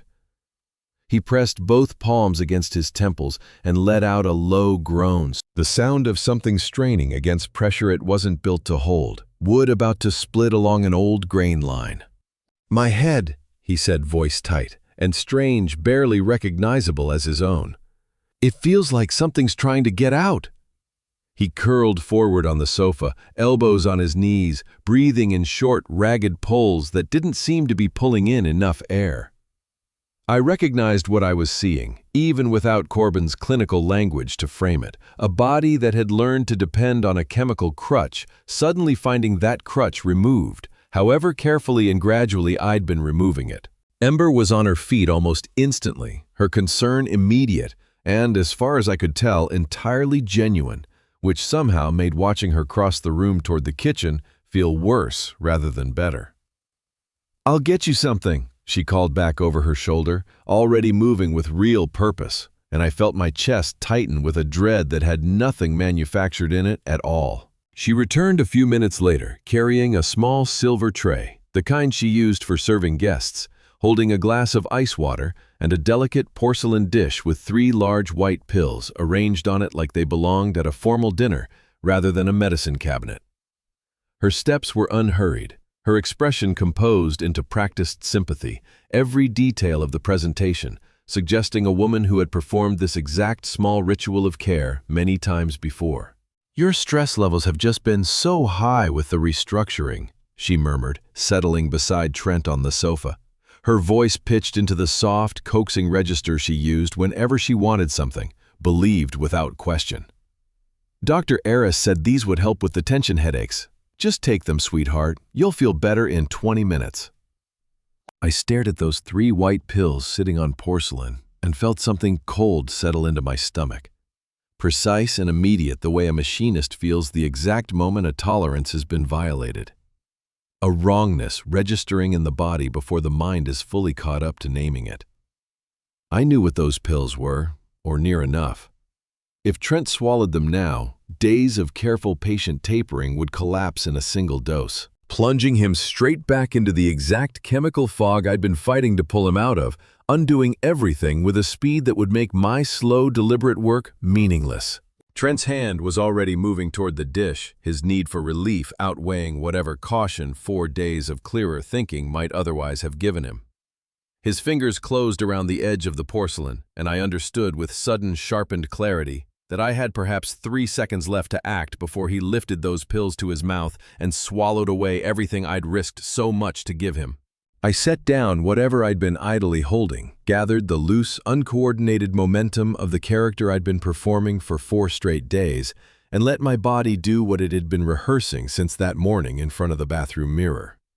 My legs found the edge of the low-glass coffee table, almost by design, my balance already tipping forward, and I let myself stumble into the space between Ember and my son with every appearance of an old man's legs simply failing him at the worst possible moment. The heavy table rocked hard enough to rattle the decorative bowl sitting on it, and I threw my arms out for balance in a motion that carried me directly between Ember's outstretched hand and the porcelain dish she was holding toward Trent.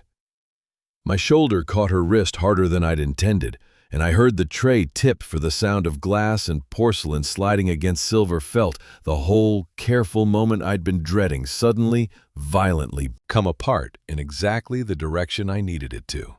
"Martha?" I said, my voice cracking with manufactured panic that didn't feel entirely manufactured anymore, some genuine fear finally finding an acceptable outlet. "Martha, where is the yellow file? The trucks are waiting. They can't leave without the dispatch codes." I grabbed for Ember's arm, clinging to her sleeve with real desperation, forcing her backward, away from my son, away from the pills, now scattering loose across the thick carpet at our feet.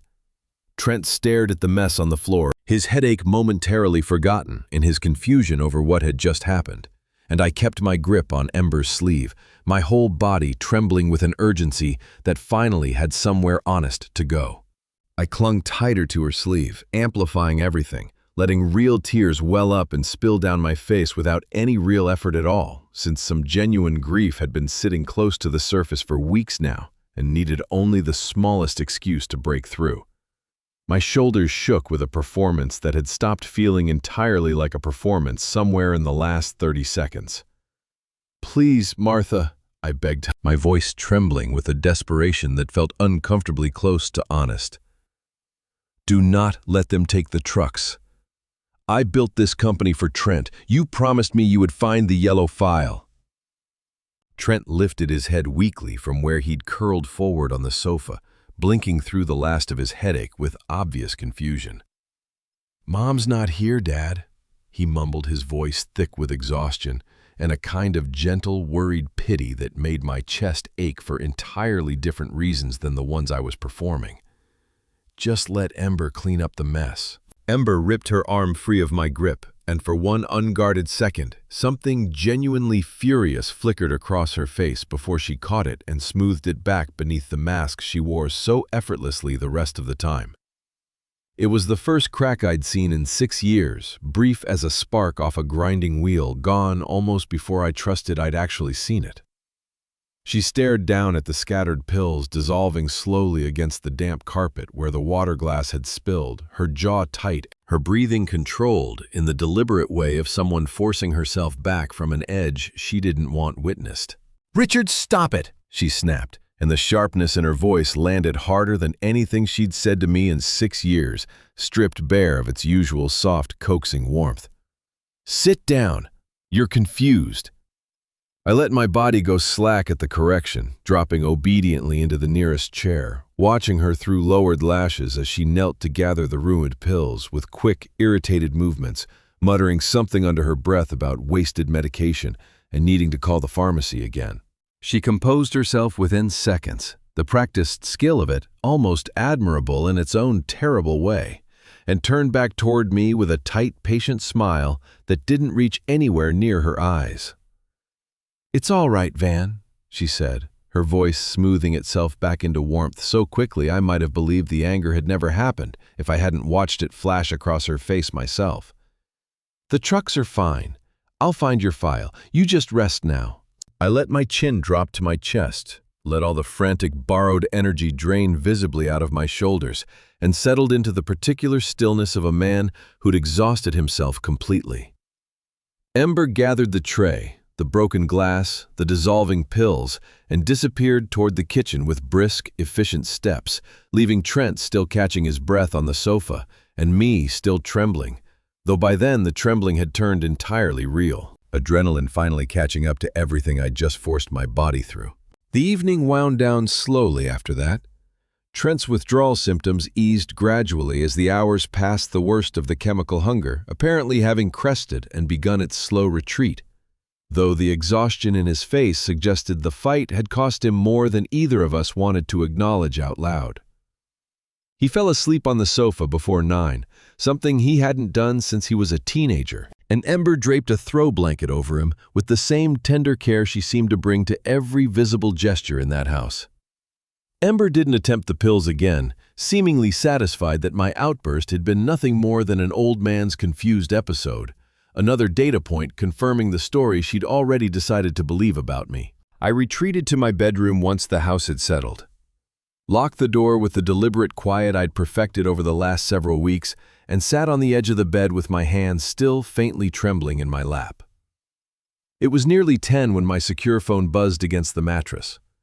Ria's name lighting the screen, and something in the particular urgency of the vibration told me this wasn't a routine update. Before I'd even answered it, "Van." Her voice carried a different weight than it had on our last call, less certainty in it, more careful hesitation, the sound of a woman about to complicate a story she'd thought was already fully understood. "I need to tell you something about Ember. My investigator found records I wasn't expecting, and I don't think the picture here is as simple as we assumed." I sat up straighter against the headboard, some old instinct for bad news bracing itself even before she continued. "What kind of records?" I asked, though some quieter part of me had already started suspecting from the careful way she'd said Ember's name that whatever came next would not fit neatly into the story I'd been telling myself about a woman who'd chosen this life freely. "Financial fraud," Ria said, years old, tied to her time working for a family member's small business before she ever met Trent. Nothing large, nothing that made headlines, but enough that a prosecutor with the right motivation could still make her life very difficult over it today. "I don't think she's the architect of what's happening to you and your son, Van. I think somebody's been holding this over her head for a very long time." And I think we need to understand exactly how deep that leverage goes before we decide what to do about the woman sleeping down the hall from you tonight. Ria's office looked different in daylight than it had during our first tense meeting, the glass walls letting in a flat gray morning that made everything feel more clinical, more undeniable. The framed commendations on the far wall looking less impressive and more like evidence of exactly how many hard truths this woman had already delivered to people in rooms like this one.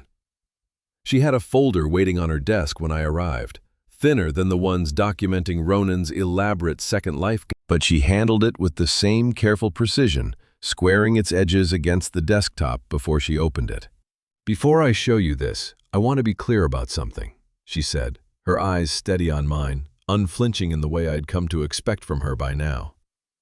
What you're about to read doesn't excuse what's been happening in your house, but I think it explains it, and I think the difference matters, especially for whatever decisions you make next.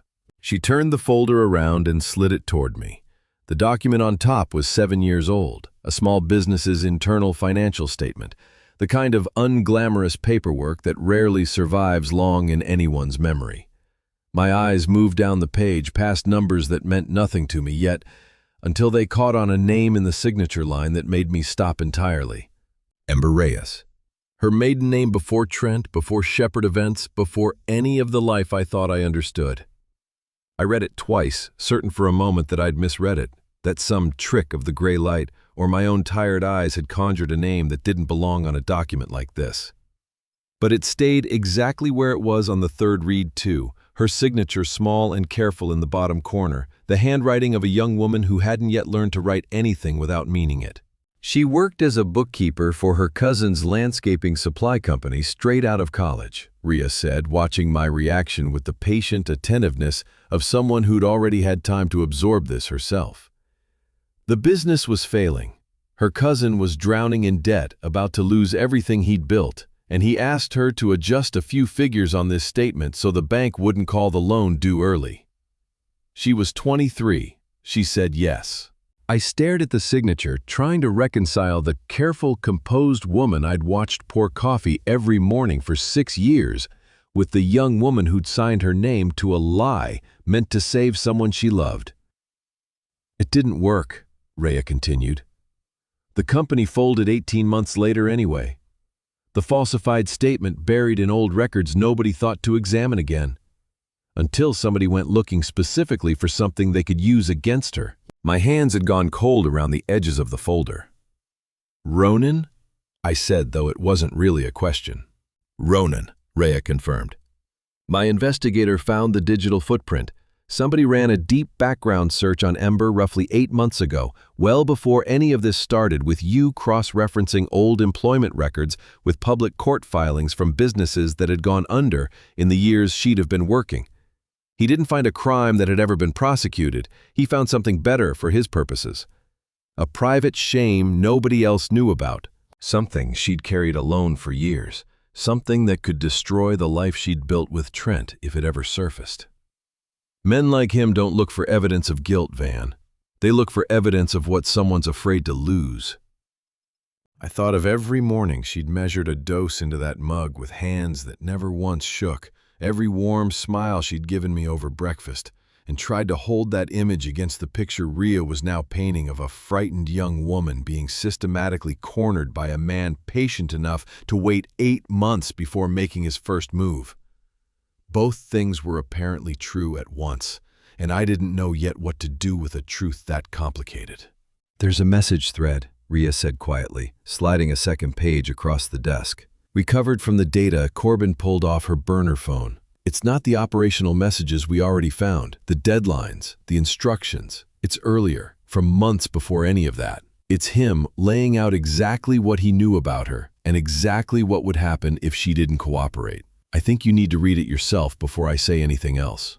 I picked up the page with hands that had gone unsteady in a way that had nothing to do with any performance, and began to read the first threat Ronan Schneider had apparently ever sent her, delivered 8 months before I'd noticed anything wrong at all. Patient and calculated and utterly without mercy for a woman who'd made one frightened mistake at 23 and never imagined it would follow her into a kitchen full of people who loved her. I sat back slowly in Rhea's leather chair, the folder heavy in my lap, and felt something in my chest that I hadn't expected to feel toward the woman who'd been poisoning my coffee for a month. Not forgiveness. Not yet. Not with Trent's hollowed face still fresh in my memory, the pocket watch turning over and over in his shaking hands. But something adjacent to it. Something that understood with a clarity that ached that the house I lived in held 2 victims instead of 1, and that the man responsible for both of us had been playing a far longer, far crueler game than I'd allowed myself to imagine. I drove home from Ria's office without any clear plan, turning over a decision that had nothing to do with legal strategy and everything to do with a debt I felt I owed a frightened 23-year-old I'd never actually met. The radio stayed off the entire drive, my mind too crowded for anything but the sound of my own thoughts circling the same territory again and again. Ember, the woman poisoning my coffee, and Ember, the terrified young bookkeeper who'd signed her name to save her cousin's business, were apparently the same person, wearing two different faces across two different decades, and I found I couldn't yet bring myself to expose one without reckoning honestly with the other. Whatever came next for her, whatever consequences she'd eventually have to face for what she'd done to Trent and me under duress, I decided somewhere on that drive that it wouldn't come from me revealing her secret carelessly. Not before I understood the full shape of what Ronan had built around her. Ria agreed when I called her from the driveway. We had time, she said, if we moved carefully. Friday hadn't moved. We could still choose exactly how this ended. I texted Trent instead of going inside, asking him to meet me in the garage workshop once Ember had gone up for her evening shower, the small converted space at the back of the property where I kept the hobby lathe and grinding equipment I still used sometimes, just to feel my hands working the way they'd worked for 50 years. I'd built that workshop myself, the same summer Trent left for college, needing somewhere to put my hands when the house felt too quiet without him in it. It was the one room in that entire property Ember rarely bothered entering, uninterested in the smell of oil and the particular clutter of a working man's private space.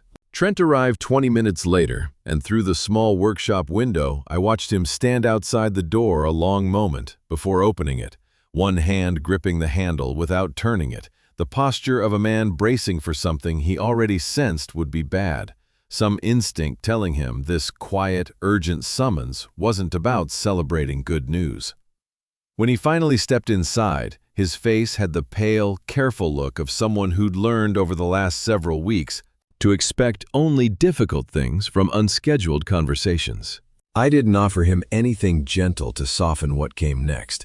I pulled the canvas tarp off the workbench where I'd laid out the physical evidence earlier that afternoon, the toxicology report, the photographed patent files, the printed messages Corbin had extracted, the private investigator's dossier on a man the whole town believed had died 25 years ago. I watched my son's eyes move across all of it, watched understanding arrive in slow, devastating waves as I walked him through each piece in the same careful, sequential way I'd once taught him to read a failure report. I told him about the coffee, the exact chemistry of what had been slowly dismantling his mind for months. I told him about the patent note the co-inventor claimed, the elaborate false grave I'd stood beside a quarter-century earlier. And then, more carefully than any of it, I told him about Ember.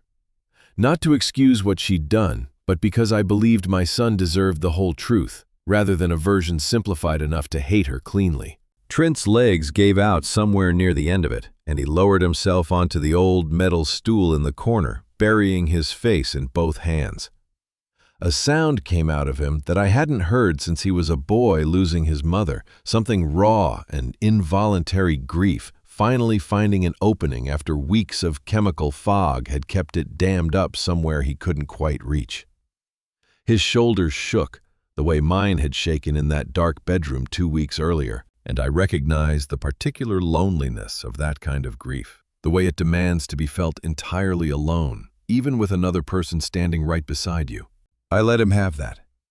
I understood better than most men what it cost to grieve a marriage that had been, in its own broken way, both a lie and something real at the same time, and I wasn't about to rush him past it toward whatever came next. I stood beside the workbench a long while, one hand resting on his shoulder, saying nothing, letting the workshop's silence hold both of us the way it had held countless quiet hours of my own life, before either of them existed. When he finally lifted his head, his eyes were red-rimmed but steady, something hardening back into place behind them that reminded me, with a small ache, of the sharp, capable man he'd been before any of this started. He wiped his face with the back of one hand, looked at the evidence spread across the workbench, and then looked at me, with an expression that was asking for direction, the way he used to ask when he was small enough to still believe his father had every answer. "So what do we do now, Dad?" I didn't answer him right away. I stood there in the quiet workshop, surrounded by the smell of oil and cold metal, my hand still resting on my son's shoulder, and let the question sit between us for a long moment before either of us tried to fill the silence with anything at all. The workshop holding both of us, the way it had once held every difficult thought I'd never known how to say out loud. Friday morning arrived gray and unremarkable. The kind of ordinary autumn sky that gave no indication at all of the day it was about to become. I woke before my alarm, lay still in the dark a long moment, listening to the house settle around me. The familiar creaks and hums of a home I'd once believed was simply mine. And ran through the performance one final time in my mind, the way I used to run through a difficult negotiation before walking into the room. I dressed slowly, choosing the same suit I'd worn to countless client meetings over the decades. The fabric, worn soft and familiar against skin that had spent 3 weeks now pretending to be less capable than it was. My reflection in the closet mirror looked for just a moment entirely like the man I used to be before any of this started. In the mirror, I practiced the slump one last time, the vacant focus, the particular stoop that had become so natural to my shoulders that I sometimes forgot in private moments to fully straighten back out of it. Trent met my eyes in the hallway outside our respective bedrooms, and something passed between us that needed no words at all.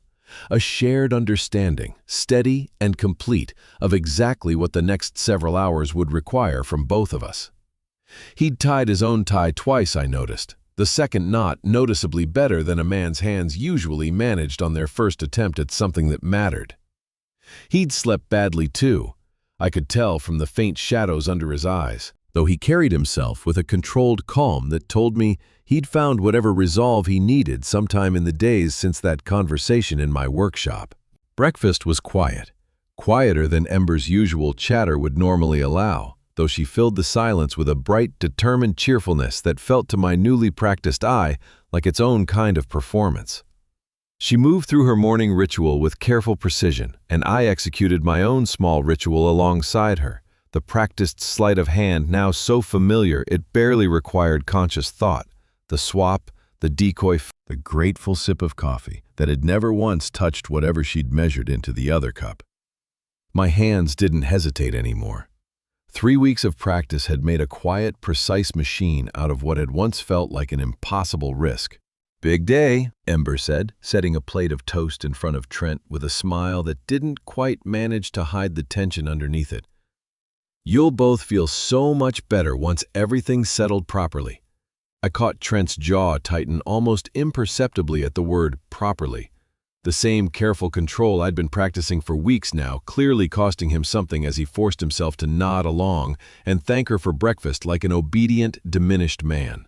I noticed over the course of that quiet meal how frequently Ember's hand drifted toward the pocket of her cardigan, where I knew the burner phone lived, a small, unconscious gesture, repeated 3, 4, 5 times before we'd even finished eating, her fingers checking for its presence, the way another person might check for keys or a wallet before leaving the house.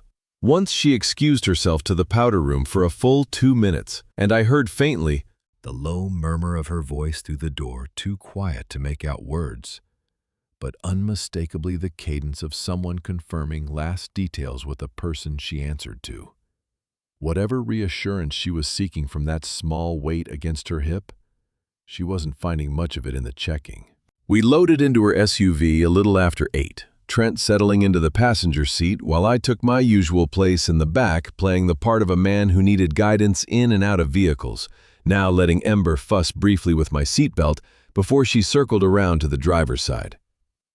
She started the engine, pulled a pair of sunglasses down from the visor, and guided us out of the driveway with the easy competence of a woman who believed entirely that she was driving toward the successful conclusion of a very long, very careful plan. The garage door closed behind us in the rearview mirror, and something about watching it seal shut felt oddly final, as though the house itself understood this drive wouldn't end the way anyone inside that car currently expected. The highway stretched out gray and empty ahead of us, morning traffic still light this early, downtown Youngstown skyline rising slowly into view through the windshield. Nobody spoke for the first several miles. Ember had turned the radio to some soft jazz station, the same unbothered soundtrack I remembered from countless ordinary drives, and beneath its easy rhythm, I felt the particular silence of three people each carrying a version of this morning that the other two didn't fully understand. I stared out the tinted window at the passing exit signs, the familiar landmarks of a town I'd spent 45 years building a life in, sliding past in the gray morning light.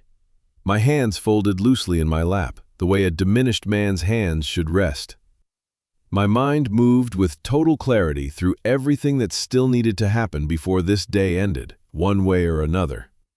Somewhere ahead of us, in an office 40 floors above the street, a man who'd spent 25 years perfecting the patience required to destroy a family slowly was waiting to watch me sign away everything I'd built. I intended to disappoint him, and I intended to enjoy exactly how thoroughly I did it. We were perhaps 10 minutes from downtown when I saw it. A bright flash of light against dark fabric, Ember's phone screen illuminating from inside the cup holder where she'd set it, angled just enough that I caught the reflection in the side mirror before she snatched it up. I kept my eyes soft and unfocused, playing my part, but I watched every flicker of her expression as she read whatever had just arrived, her lips moving faintly, as though rereading the words to make certain she'd understood them correctly the first time. Her hands tightened on the steering wheel, first knuckles going pale against the black leather, and then her whole face seemed to lose color at once, the careful cheerfulness of the morning draining out of it in the space of a single breath. She glanced at the phone one more time, as though hoping the message might have changed in the interval, then set it face down in the cup holder with a small, controlled violence that told me exactly how badly she wanted to throw it out the window instead. I couldn't see the screen from where I sat, but I didn't need to. Something in the particular quality of her stillness afterward, the too careful way she resumed her grip on the wheel, told me the terms had shifted underneath her, that whatever bargain she'd made to protect the secret buried in a 7-year-old financial statement had just gotten considerably worse. "Everything all right?" Trent asked, his voice carrying just enough genuine concern that even I believed it for a moment, though I knew he was performing exactly as carefully as the rest of us. "Fine," Ember said, too quickly, her voice pitched a half-step higher than usual. "Work thing, nothing important." She said it the way people say things they need very badly to be true, and I felt something shift in my own understanding of her sitting in that driver's seat. Not forgiveness still, but a clearer sense of a woman who'd stopped being anyone's willing accomplice a long time before this morning and had simply run out of doors to walk back out through. I thought unwillingly of a version of myself, 25 years younger, sitting across a table from Ronan with ledgers spread between us, watching a desperate man's face cycle through the same kind of trapped calculation I was watching on Ember's now. There had been a version of that morning where I could have handled things differently, could have looked harder for another way through his desperation, instead of settling so quickly on quiet consequences that let me feel merciful without costing me anything real. I let the thought surface only far enough to recognize it before I pushed it back down where it belonged. There would be time enough later to reckon with how much of this entire nightmare had been planted decades ago by a mercy I'd once believed I was extending. We reached the parking garage beneath a glass tower downtown a few minutes later, Ember guiding the SUV into a reserved space with hands that had gone stiff and mechanical. The elevator ride up was silent, 40 floors of humming ascent, none of us speaking until the doors opened onto a reception area so quiet and so deliberately understated that it radiated exactly the kind of authority it was designed to project. A receptionist rose without asking our names, pressed a button beneath her desk, and a set of frosted glass doors unlocked with a heavy final click that seemed to echo longer than it should have. Ember guided us forward, her hand under my elbow again, the performance of devoted caregiver sliding back into place over whatever fear that message had left underneath it. The conference room beyond those doors was expansive floor-to-ceiling windows, framing a gray panorama of the city I'd spent my whole life building a piece of. A man rose from the far end of a long mahogany table as we entered, dressed in an immaculate charcoal suit, his hair silvered at the temples in a way that read as distinguished rather than old. his hand already extending toward Trent with practiced warmth. "David Ashford," he said, his voice smooth and unhurried. A stranger's name sitting easily in a mouth I recognized the moment he turned toward me.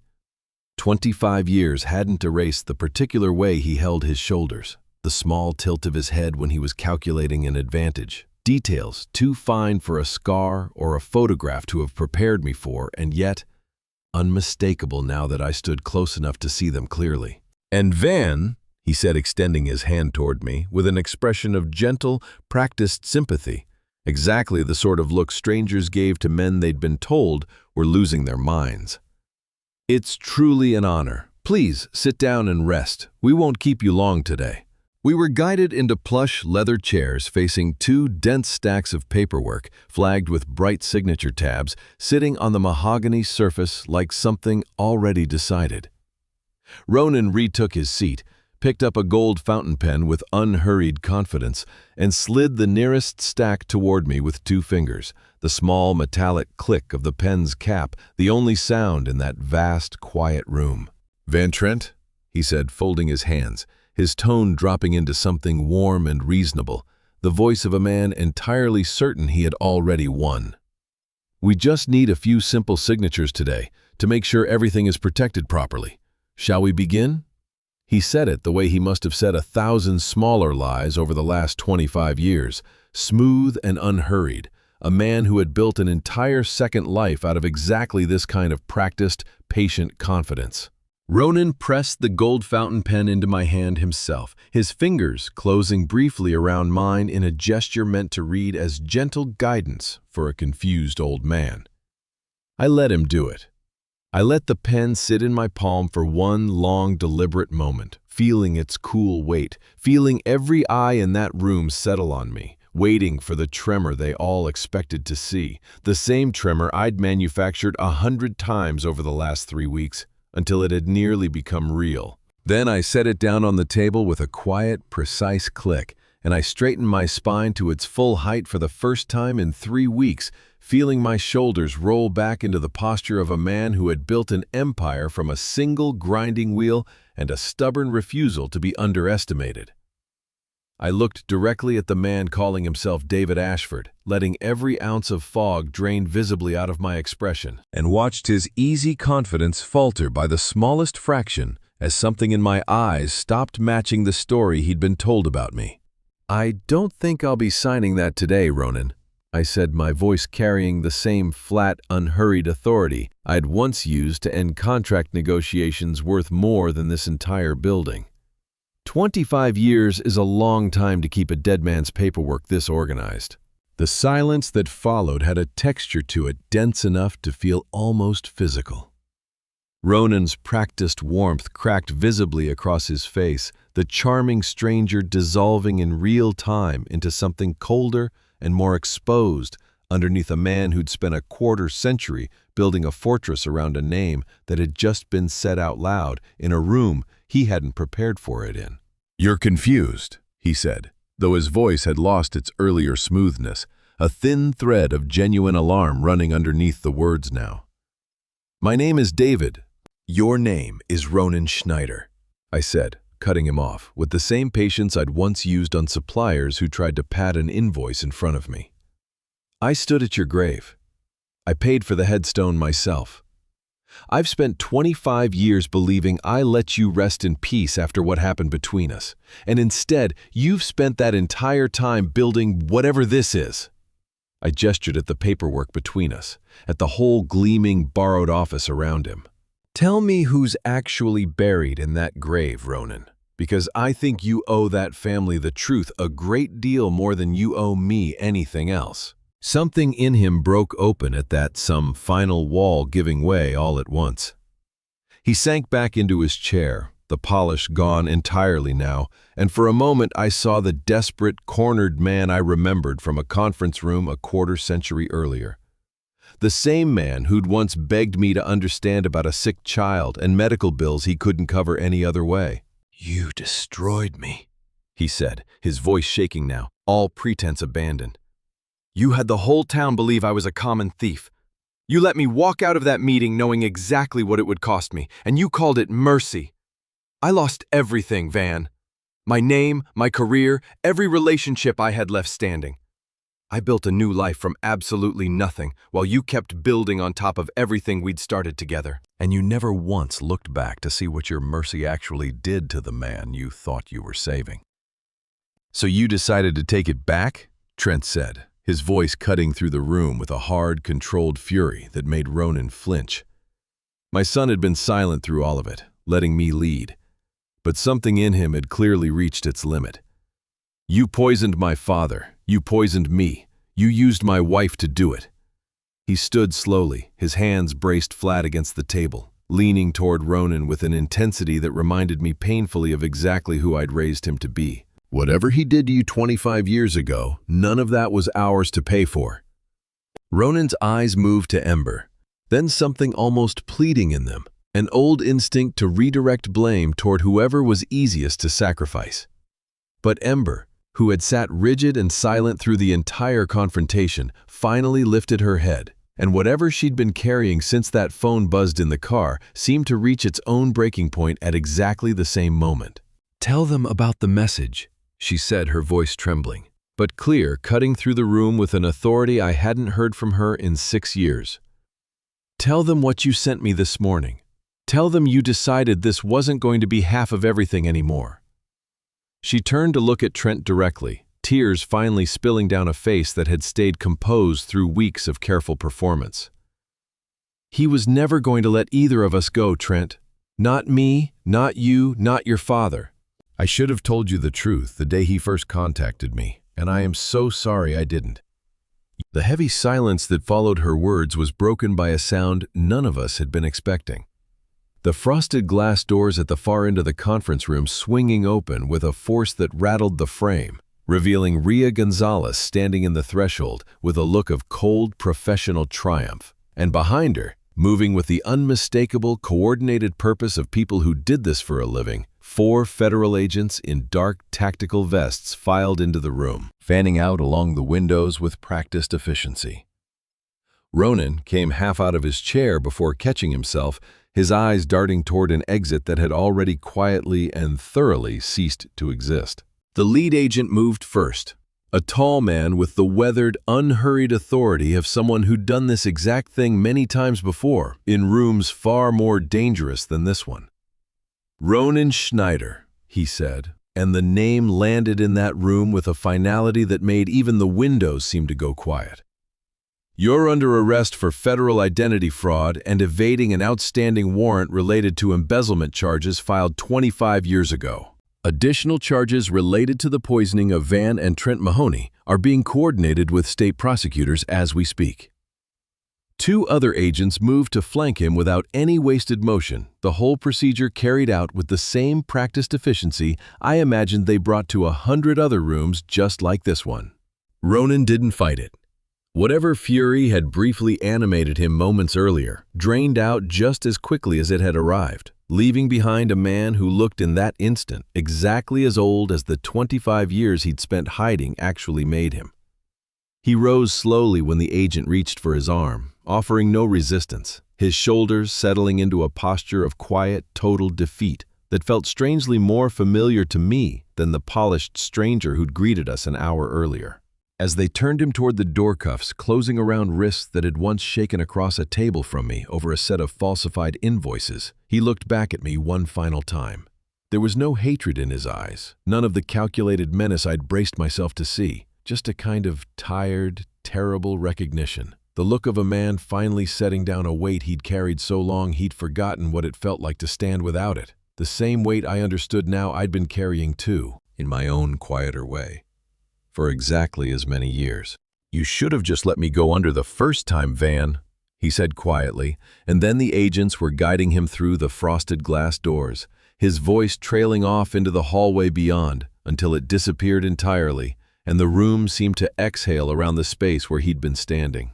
Ria moved toward Ember next, her expression shifting into something more careful, more measured than the cold triumph she'd carried through the door. I watched her weigh Ember with a lawyer's practiced calculation, the same look she'd given the folder full of evidence in her office, And I understood I needed to speak before that calculation resolved into a decision none of us could take back. Rhea. My voice cut through the room's settling quiet.